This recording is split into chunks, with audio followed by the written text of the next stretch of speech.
Good morning, plus one class. In our previous lecture, we had discussed about our chapter, that is an empire across 3 continents. We had discussed about Gallienus, king and administrator, and the bathing system of Roman Empire. Today we are going to start our next topic, that is the 3rd century crisis. 3rd century crisis mean 3rd century में जो problems आ गई थी वहाँ पर, उसके बारे में आज हम डिस्कस करेंगे. क्या था, कहता है कि जो 1st एंड 2nd सेंचुरी थी ना, 1st एंड 2nd सेंचुरी, ये जो टाइम पीरियड था ना, ये रोमन एम्पायर के लिए काफ़ी पीसफुल टाइम पीरियड था. और इसी टाइम पीरियड में प्रॉस्पेरिटी भी थी रोमन एम्पायर की, यानी वो काफ़ी प्रोग्रेस की उसने. और जो वेल्थ मैक्सिमाइजेशन था ना, वो भी इन्हीं सेंचुरीज़ में हुआ. वेल्थ मैक्सिमाइजेशन यानी ओवरऑल जो इनका डेवलपमेंट हुआ था वो 1st एंड 2nd सेंचुरी में हुआ था. लेकिन बात हम करेंगे 3rd सेंचुरी की. बट इन 3rd सेंचुरी कुछ ना कुछ तो ऐसा हुआ कि उस एम्पायर में ना तो शांति थी, नो पीस, ना कोई प्रोग्रेस हुई, और ना ही कोई वेल्थ मैक्सिमाइजेशन हुआ. यानी ये तीनों काम नहीं हुआ. ये आर्कियोलॉजिस्ट ने वहाँ पे क्या टेस्टिंग की थी कि 3rd सेंचुरी ऐसी सेंचुरी थी जहाँ पर रोमन एम्पायर की कोई भी प्रोग्रेस नहीं हुई और वहाँ पर कोई शांति नहीं थी. शांति नहीं थी मीन्स वहाँ पर कुछ ना कुछ तो ऐसा हुआ होगा जिससे आर्कियोलॉजिस्ट को लगा कि 1st एंड 2nd सेंचुरी और 3rd सेंचुरी में काफ़ी ज़्यादा डिफरेंस है. अभी इसी डिफरेंस की हम बात करेंगे. According to your book, 3rd centuries में क्या हुई थी, रोमन एम्पायर को, यानी इस एम्पायर को, इतने बड़े एम्पायर को 2 डिफ़िकल्टीज़ का सामना करना पड़ा. 2 डिफ़िकल्टीज़ का सामना करना पड़ा. वो डिफ़िकल्टीज़ कौन कौन सी थी, इसके बारे में हम बात करते हैं. फर्स्ट जो डिफ़िकल्टीज़ थी वो थी danger of Sassanians. Danger of Sassanians. Sassanians के बारे में हम पहले पढ़ ही चुके हैं. कौन होते हैं ससैनियंस? ससैनियंस ऐसे लोग थे जिन्होंने इरानियन एम्पायर पे कब्जा किया था. अब ये जो इरानियन एम्पायर था उसमें ससैनियंस का कब्जा था. सबसे पहले पार्थियंस आए थे और फिर ससैनियन ने ईरान के ऊपर क्या किया था, रूल किया था. अब जो ये खतरा था ना, अब ये खतरा किसकी तरफ आ गया था, रोमन एम्पायर की तरफ. तो इस डेंजर के बारे में भी हम पढ़ेंगे. और जो सेकेंड खतरा आया था, that is Germanic tribes. Germanic tribes यानी जर्मन की ट्राइब्स से भी क्या था, रोमन एम्पायर को काफ़ी डिफ़िकल्टीज फेस करनी पड़ी.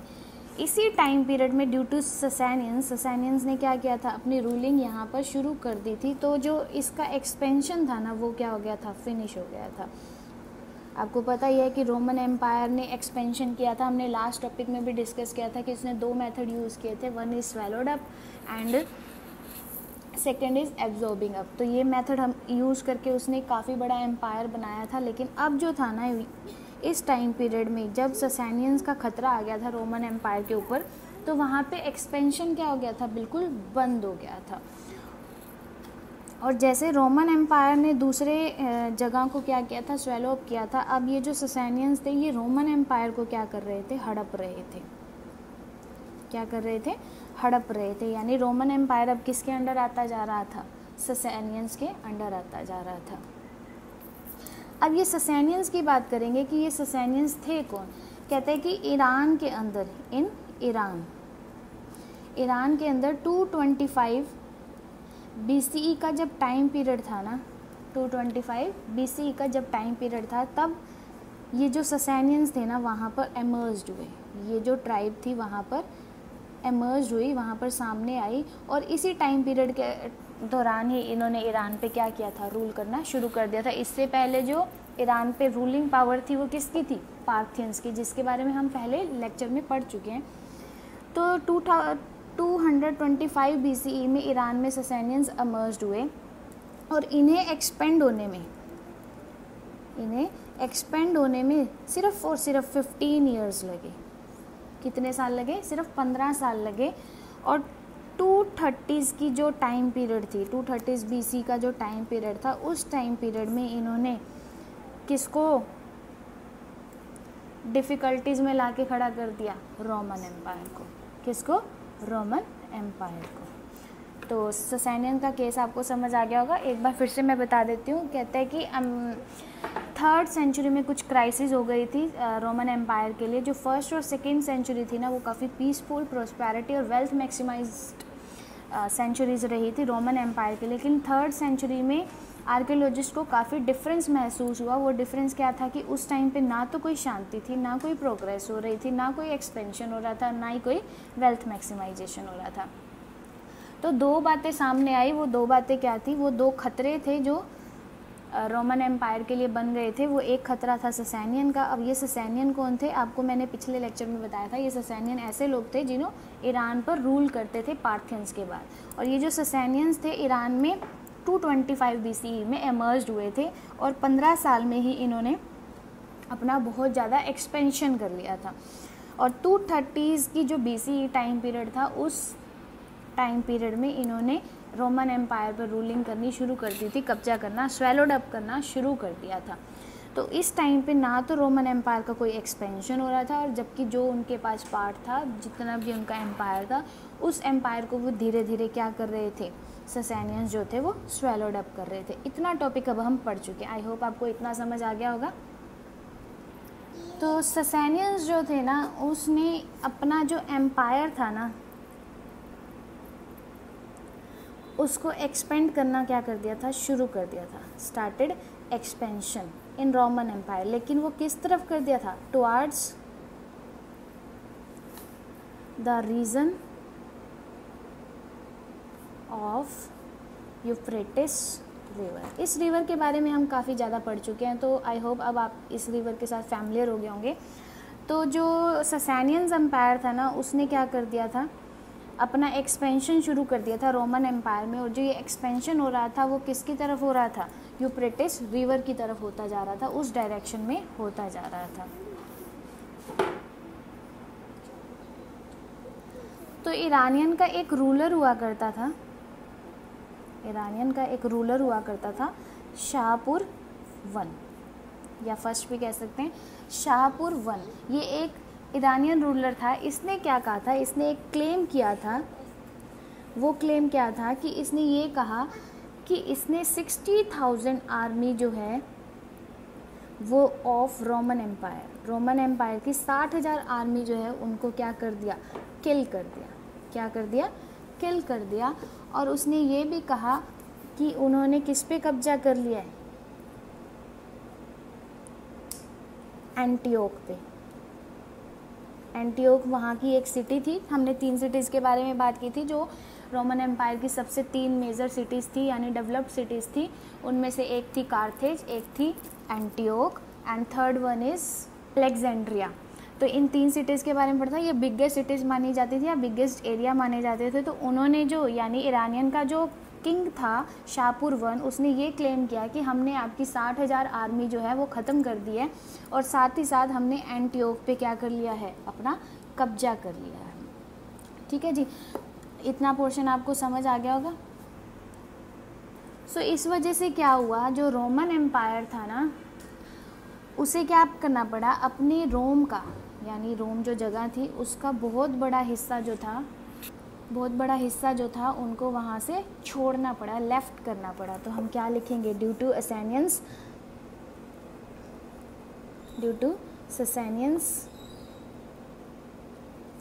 Roman empire had to leave the big part of its land, that is Rome। ठीक है जी, ये आपका मेन पॉइंट हो गया। इसमें कहता है कि ससानियन की वजह से रोमन एम्पायर को क्या करना पड़ा था?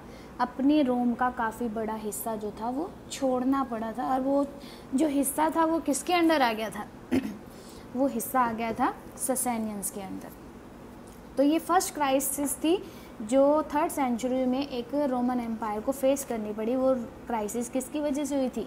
ससैनियंस की वजह से हुई थी। ये ससैनियंस जो थे वो ईरानियन रूलर थे जिन्होंने पार्थियंस के बाद ईरान पे रूल किया था, और उसके बाद ये खतरा बन गया था रोमन एम्पायर के लिए, और धीरे धीरे ये रोमन एम्पायर पे कब्जा करना इन्होंने शुरू कर दिया था, और 15 ही साल लगे थे इनको एक्सपेंड होने के लिए।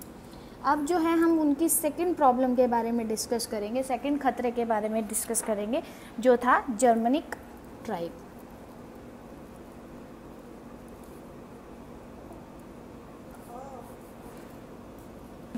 जर्मनिक ट्राइब मीन्स कुछ ऐसी जातियां जो जर्मन की थी, उन्होंने क्या कर दिया था, अब रोमन एम्पायर पे अटैक करना शुरू कर दिया था।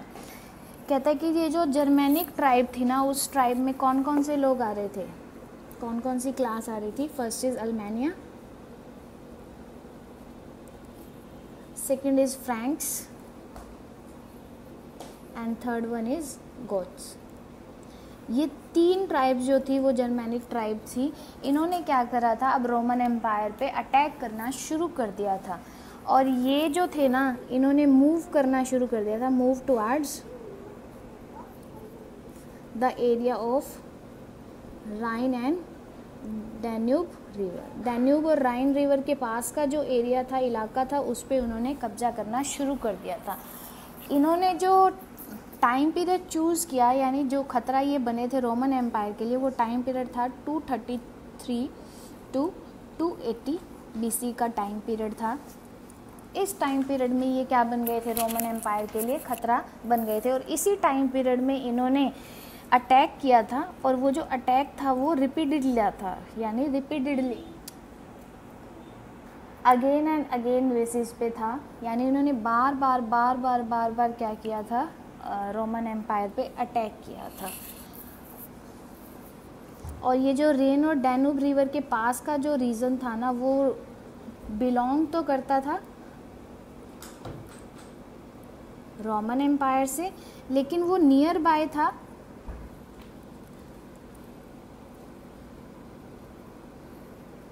किसके, जर्मनी के, किसके, जर्मनी के। यानी ऐसा एरिया जो ब्लैक सी एरिया माना जाता था, काला समुंदर एरिया,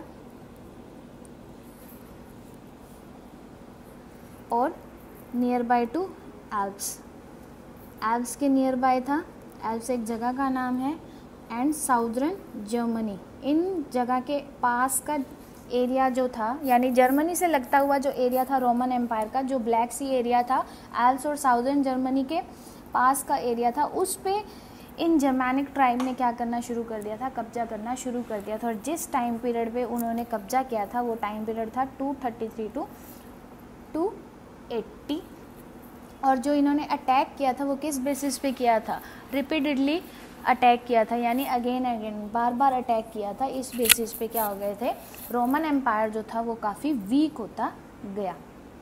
तो फिर क्या होने लगा, कहता है कि ये जो क्राइसिस थी ना, ये रोमन एम्पायर के लिए काफ़ी डेंजर बनती गई, और इसी की वजह से क्या हुआ था, 25 Kings were changed, 25 Kings were changed in 47 year, यानी 47 सालों में 25 किंग जो थे वो वहाँ पर बदल गए थे बार बार, यानी एवरेज अगर लगाएं तो एक किंग 2 साल तक भी नहीं टिका वहाँ पर।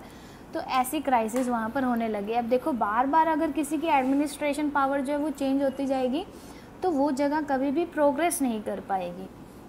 तो उस वजह से जो रोमन एम्पायर था ना, वो क्या हो गया था, डेटोरेटिंग रेट पर आ गया था, ख़त्म होने की कगार पे आ गया था। तो जो रोमन एम्परर थे ना, उन्होंने क्या कहा, यानी रोमन एम्पायर के जो लोग थे या वहाँ का जो राजा हुआ करता था, एम्परर एंड इट्स पीपल, उन्होंने ये कहा कि ये जो विदेशी लोग, यानी ये जो फॉरेनर्स आए थे, जैसे ससैनियंस हो गए, क्योंकि इन दूसरी कंट्रीज़ के थे, दूसरे एरियाज़ के थे, ये जो फॉरेनर आए थे कौन कौन से, ससैनियंस एंड जर्मैनिक ट्राइब। ये जो फॉरेनर्स आए थे जिन्होंने उनके ऊपर अटैक किया था, उनको उन्होंने एक नाम दिया है, वो नाम था बारबियंस। क्या नाम है, बारबरियंस। तो ये इन लोगों को यानी फॉरेनर्स को रोमन एम्पायर और के जो लोग हुआ करते थे वो क्या कहा करते थे, बारबरियंस कहा करते थे। तो ये जो टॉपिक था, ये टॉपिक था आपका 64 पेज का first topic, third century crisis. I hope आपको ये टॉपिक समझ आ गया होगा कि फर्स्ट और सेकेंड सेंचुरी उनके लिए काफ़ी पॉजिटिव रही, लेकिन जो थर्ड सेंचुरी थी वो काफ़ी नेगेटिव सेंचुरी रही। अब जो हमारा नेक्स्ट टॉपिक है that is gender literacy and culture.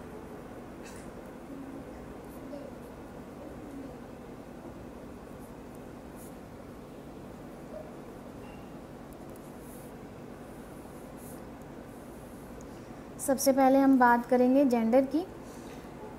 आज के टाइम में मेनली 3 कैटेगरी मानी जाती है, male, female and other category, लेकिन उस टाइम पे सिर्फ 2 ही जेंडर कैटेगरी थी, one is male and other is female. तो इसमें क्या था, कहता है कि वहाँ पे जो था ना जेंडर रेशियो जो था वो काफ़ी पुअर रेशियो था, यानी जो फीमेल्स थी वहाँ पर उन पे कोई ज़्यादा रिस्पेक्ट नहीं की जाती थी और उन्हें ज़्यादा मरवा भी दिया जाता था। तो जेंडर जो रेशियो थी वहाँ की वो काफ़ी डेटोरेटिंग रेट पर थी। और उनका जो फैमिली सिस्टम था वो कैसा सिस्टम था, न्यूक्लियर फैमिली सिस्टम था। कैसा था, न्यूक्लियर फैमिली सिस्टम था, यानी नेटल फैमिली सिस्टम, जैसे कि आज के टाइम में भी बहुत जगह पाया जाता है, हमारे इंडिया में भी काफ़ी पाया जाता है। क्या हो रहा था कि जो पेरेंट्स थे, सपोज़ करो ये पेरेंट्स हो गए, इनके जो बच्चे हो गए, एक बॉय और एक गर्ल हो गया, ठीक है। तो जब इस बॉय की शादी हो जाएगी ना, तो ये क्या हो जाएगा, अपने पेरेंट्स से सेपरेट हो जाएगा। क्या हो जाएगा, सेपरेट हो जाएगा आफ्टर मैरिज। और जो गर्ल थी एज़ यूजुअल जैसे उन्हें शादी के बाद अपने घर जाना पड़ता है, तो वो वैसे ही अपने पेरेंट्स से क्या हो जाती थी, सेपरेट हो जाती थी। तो ऐसा ही सिस्टम चलता जा रहा था। अगर इसके भी आगे बच्चे होंगे तो जब उनकी शादी हो जाएगी तो वो भी क्या हो जाएंगे, अपने पेरेंट्स से सेपरेट हो जाएंगे। अब देखो ये जो ओल्ड पेरेंट्स हो गए, अब इनको तो देख रेख के लिए कोई ना कोई बंदा चाहिए ना, तो वहाँ पर क्या सिस्टम हुआ करता था, वहाँ पर स्लेव्स रखे जाते थे।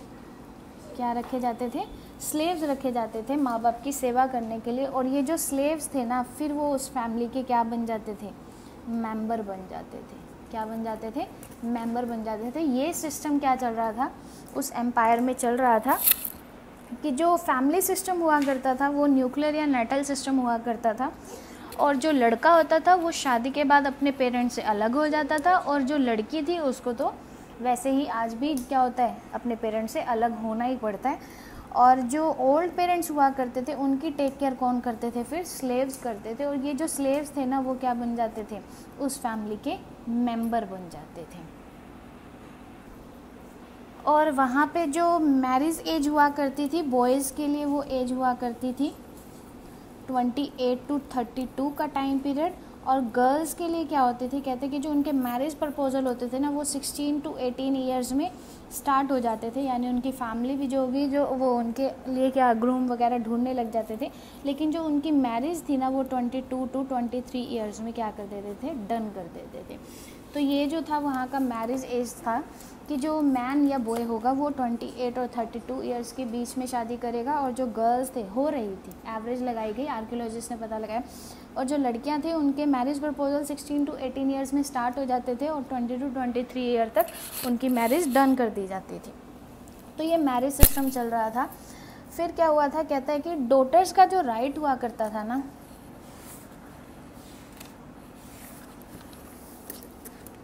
Daughters right on her parental property,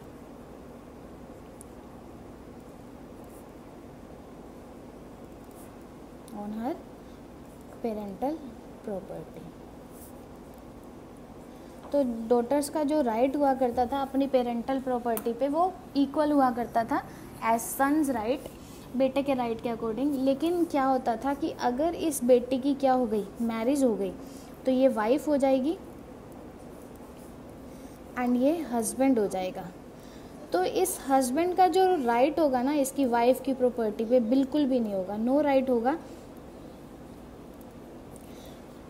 अपनी वाइफ की प्रॉपर्टी को यूज़ नहीं कर सकता, सेल नहीं कर सकता, अपने नाम नहीं करवा सकता जब तक इसकी वाइफ ना चाहे।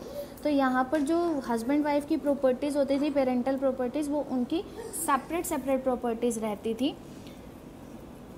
और क्या चल रहा था, कहते हैं कि जो डॉरी शादी के टाइम एक लड़की को पेरेंट्स के द्वारा दी जाती थी, उस डॉरी को वो हस्बैंड जो है वो यूज़ कर सकता था अगर ये हस्बैंड वाइफ क्या रह रहे हैं, साथ साथ रह रहे हैं, यानी इनकी जो मैरिज लाइफ है वो बिल्कुल ओके चल रही है। अगर इनका क्या हो जाता है, डाइवोर्स हो जाता है, तो वाइफ के पास पूरा राइट होता है कि वो अपनी डॉरी को क्या कर सकती है, साथ लेकर जा सकती है, और हस्बैंड को इस डॉरी पे कोई भी हक नहीं रखना होता। तो ये जो सिस्टम था वहाँ पर काफ़ी अच्छा चल रहा था डॉटर्स के पॉइंट ऑफ व्यू से। लेकिन जो चाइल्ड की कंडीशन थी ना, बच्चों की जो चिल्ड्रन कंडीशन थी ना, वो काफ़ी ज़्यादा वर्स्ट कंडीशन थी। चिल्ड्रन कंडीशन वहाँ पर क्या थी, काफ़ी वर्स्ट मानी गई। अब वो वर्स्ट क्यों मानी गई, इसके बारे में हम डिस्कस करते हैं। कहता है कि एक फादर को एक बच्चे के ऊपर लीगल पावर थी उसकी लाइफ की, लीगल पावर ऑफ हिज और हर लाइफ। यानी साफ साफ भाषा में कहूँ तो एक पापा का, एक फादर के पास राइट हुआ करता था कि अगर उसके बच्चे ने कुछ गलती कर दी तो वो उसकी जान तक भी ले सकता था। ये इसके पास लीगल राइट था, और कोई भी केस वगैरह या कोई भी पनिशमेंट उसके बदले में नहीं हुआ करती थी।